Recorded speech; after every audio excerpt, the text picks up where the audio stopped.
I'm Frank Vaughn. It's August 29th, 2025. My wife's birthday today, which we're going to be celebrating in the same fashion that we celebrate everything in our life. Because when you love your kids and you love your family, you pretty much have everything you need already. If you're warm and you're safe and the lights come on and the plumbing works and you're surrounded by love, what more can you want? This week's been a little slower in terms of video production than the last 8 months. But it's not like I didn't try to film over the last couple days. I kind of went on a journey down a rabbit hole. I wanted to do something a little bit different. Sometime on Monday, I read the word inflation, and it triggered me. Inflation. I don't know why that word, I don't know why it sticks in my head, but it was just so underwhelming. All this news, all this politics. I thought, what's really important to me? And I thought, I'm going to look at care homes for kids, and I'm going to look into daycares, and I'm going to look into the crimes that come out of those facilities. So I started looking.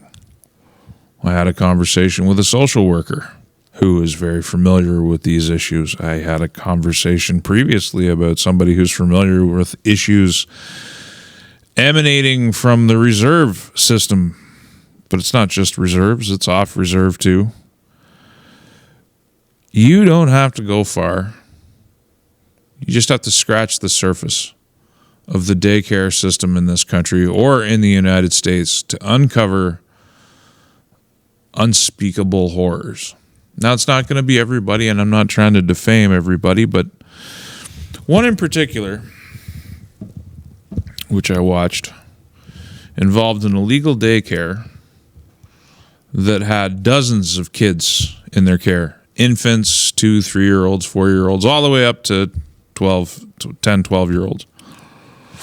And this, whatever you want to call it, the regulatory body and some police were doing an investigation. And the daycare workers actually hid the kids from the police in a secret room in the house, like a dungeon where you couldn't find the door. And it was this whole thing. And the thing that got me was that it's not that the daycare is running. It's not that these facilities are running and they're so sketchy and oftentimes horrible things are happening to the kids that are there. It's that we've built a society where dozens of parents feel obligated to drop their kids off every day at such facilities. I mean, there was when talking about this place with the dozens of kids, there were criminals that couldn't actually get work. Not bondable. People that had been charged with abuse with children before working, taking care of kids, and all these parents were just dropping their kids off there.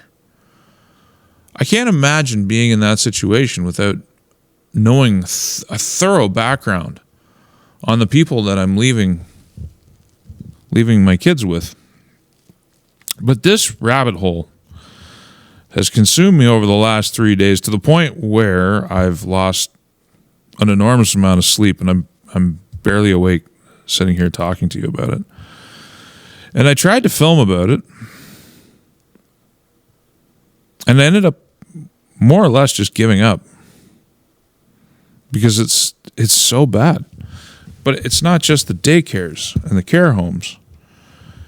It's also the foster care system. And I know people I know this one woman, and she's kind of a hero of mine, but she's sacrificing her entire life, her entire well-being to save other people's kids who either won't or can't take care of them themselves. And some of the choices that people make, I mean, they get pregnant. It's so much worse than just continuing to, say, smoke cigarettes through a pregnancy, which is bad enough. But to keep using meth and crack and opiates, Their poor children are born into this world with fetal alcohol syndrome or drug addiction in the womb, and then you start to learn about how the government treats such things and what's mandated and what's not mandated, and how they used to give the kids that were born addicted to drugs, they used to have drugs to help them get off, and now they won't give them anything, so they just scream and suffer and carry on. And none of them chose the circumstances that they were born into. Now, I'm a big believer that at a certain point in your life, you transition from being a kid to a young adult and then to an adult. And when that time comes, you can overcome your past. And you should, as a fully functional human being, you should seek to overcome your past, and you should seek to improve your life and not let the past define what you are. If you come from a bad background or a background with problems, you can choose to not pass that on to future generations. You can have a family of your own as a conscientious person. I've made blanket statements in the past that we just need more babies and everybody should have kids. But it ignores a huge problem, and that is that a lot of people shouldn't have children.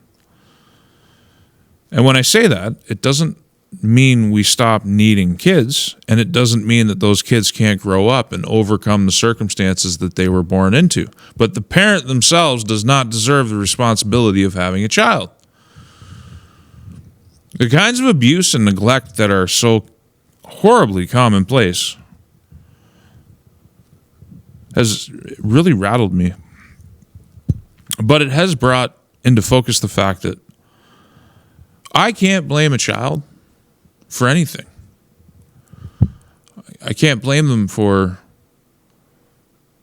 the situations that they're born into. I can't ascribe to them blame for the decisions of the adults around them or the society around them.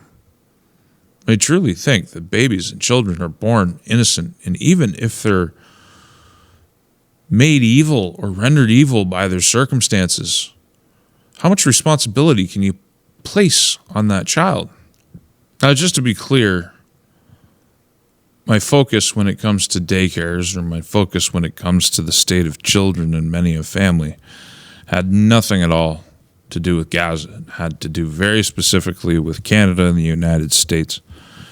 And I'm not quite sure what I'm going to do with all this information just yet. But this is another thing, kind of goes alongside of the subject, which is what's happening in Gaza. And this is why I've seen some people who should know better, who talk about the situation in Gaza, and they shrug off the mass casualty event that is affecting the children. They shrug off the Israeli army firing on unarmed people routinely. They just say it doesn't happen, but it's happening all the time, and we can see evidence of that. And whenever I bring up the children, I see this talking point, which is they're indoctrinated in their mosques from an early age to just hate Jews and to kill Israelis. So they're all irredeemably evil. I just have a really hard time with that level of ignorance. That a 3, 4, or 5-year-old can be completely wiped out, maimed, mutilated by a highly advanced technical army, and everybody can just shrug it off because they're all extremists anyway. Every single person in Palestine is an extremist. Even the Christians and priests and nuns who refuse to leave Gaza City, which the West is ignoring. It's not just what's happening to the last remaining Christians, mainly of Orthodox and Catholic backgrounds, that are stuck in Gaza City getting pummeled and killed by the Israelis at the same time. It's also what's happening in Syria to the same groups of Christians under Jilani, who is a puppet, a stopgap puppet in a post-Assad world, who will very likely find his utility runs out at some point in the not-too-distant future, and he too is replaced as Israel likely annexes most of Syria. Maybe they occupy Damascus. But it's the Christians in Syria that are suffering the most. Thousands have been killed, lots of property destroyed, people displaced all over the place. And the West is silent, and worse than silent, sending hundreds of millions of dollars in aid to Jelani and his regime. I don't know if this is going to be a very productive, thoroughgoing video, but I just can't understand the indifference when it comes to the welfare of children, whether it's the indifference of dropping your kid off at a daycare facility where you don't actually thoroughly know the people who are watching your children, or the indifference to the heap of dead and mutilated children that are piling up in Gaza City. I don't understand how you can be indifferent to that. Children are supposed to be the most precious thing that we ever do with our life. Forget any work that you'll ever do. Forget any money that you'll ever make. Forget any sexual exploit that you might partake in. If you're a meaningful person and a thoughtful person, the most valuable thing you're ever going to do is raise a couple kids. You can't. It's second to none in my experience. I can't even imagine another experience in my life that I would trade off compared to putting my kids to bed at night and waking them up in the morning, and just all the time in between those two spaces. It's so precious. But I'm realizing by comparing and contrasting that the life that I'm building for my children and the lives of many of the people that we know who are intelligent individuals who are making good choices for their children stands in stark contrast to the experiences of children all across Canada and more broadly in the world. This thing, and this is the point, this thing that we've created called childhood, it's a relatively new thing. We created it after the Second World War. Before that, children were often little more than labor. By 5, 6 years old, they'd be expected to be in the field or work the coal mines or hawking, doing something. But we decided that children, being that you'll never see the world with such an open mind ever again in your life, that childhood was something we valued, and we had to create space for that childhood. That they should be free of exploitation, that they should be free of sexual abuse, that they should be free of any other form of abuse that you can imagine, right up to the point where we said, and maybe you can argue this went too far, that you shouldn't ever spank your children. Like, we did all these things. We made all these decisions to improve childhood for kids. I don't think there's anything more precious than that. And we often talk about the indoctrination of children in public schools to this rainbow ideology, which seeks to sexualize them at a very early age. And that's all it is. It's not about educating them about alternative lifestyles and feeling like they're loved to. If you see a rainbow flag anywhere in your public school, you should be going the other way. It's an ideology. It's not about understanding. It's about indoctrination and creating opportunities for people who have malicious intent for your children. It really is. Even those who are well-intentioned and have never done anything wrong don't understand that they're unwitting fools and a foot in a door for people who have nothing but malicious, self-serving intent, disgusting intent towards your children. The whole ideology, the whole rainbow ideology. Speaking of which, the headline is, "I'm tired of being trans. Minneapolis shooter confesses, I wish I never brainwashed myself." This is a 23-year-old that, once again, we find children being targeted by the demons that dress themselves up in the rainbow. That's not all of them. There's just a lot of them. We can't even argue the point anymore. This trans ideation, this movement, keeps kicking out mass shooters and violent people who are unhinged because they're living in a state of unreality. They're living a lie. If you're born a boy, you're a boy. If you're born a girl, you're a girl. You can't change that. It's not a choice that you get to make. It just isn't. You can identify, you can do anything you want, but you can't change what you're born. In this picture, I don't know if you can make it out on screen. Let me see if I can zoom that in just a little bit. It's the shooter with the gun on her back and the sidearm. I don't know what it was. I don't care. looking in a mirror and seeing a demon staring back. And the funny thing, it's not funny, it's horrifying actually, about this four-horned demon is I've seen drag show pictures where parents, terrible, irresponsible, short-sighted parents, take their kids to a drag show. And I've seen the queens dressed up with the same four-horned demon image. I don't know what that's all about. I haven't had a chance to look into it yet. But once again, Christians and children. I don't know what's gone on. I don't know what's gone wrong in the world.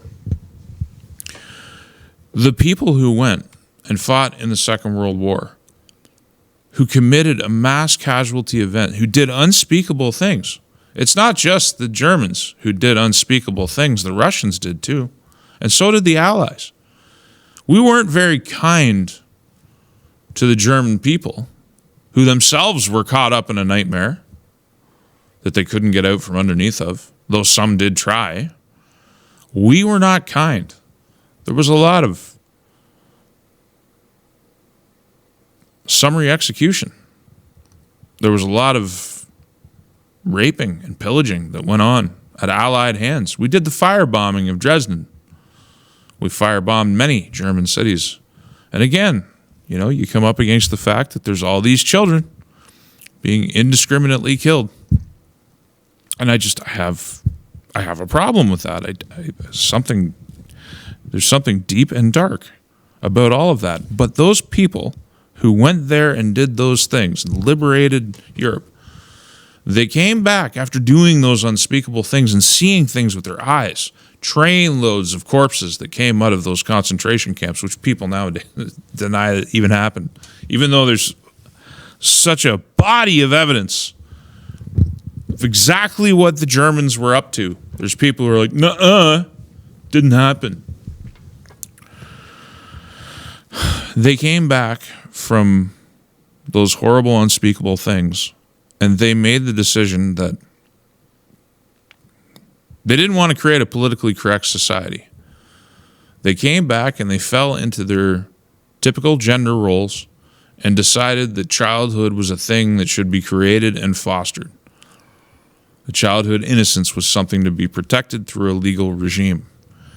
And we're in 2025, and we've lost track of a lot of that. And so while there's other political things that I aimed to talk about when I set out to make this video today, I think I'm going to leave them for tomorrow. But I want to alter one of my core messages. I've often told people the world needs more babies, and it surely does. But I don't think they're meant for some people. Once you create a child, it's in the world. You got to look after that. I think that if you're a responsible person watching this, if you're a young person watching this, because there are some of you out there, if you're a responsible person, you're in a lasting relationship with a good person that you love and you trust, you shouldn't hesitate. You shouldn't hesitate. I did. I've only got 2 kids. I should have a whole herd of them because I'm the kind of parent that should have kids. My wife is the kind of woman who should be a mother. We should have a brood. I wish I had realized that 10 years ago, 15 years ago. Wish I had a sense for, and I'm not trying to talk myself up here. I'm not perfect, but there's a whole host of evil I am incapable of, for moral reasons that transcend anything I do. I won't. I'm just not a bad person. And I think if there's good people out there who are hesitant about having children, the world needs you to have children more than it needs anything else.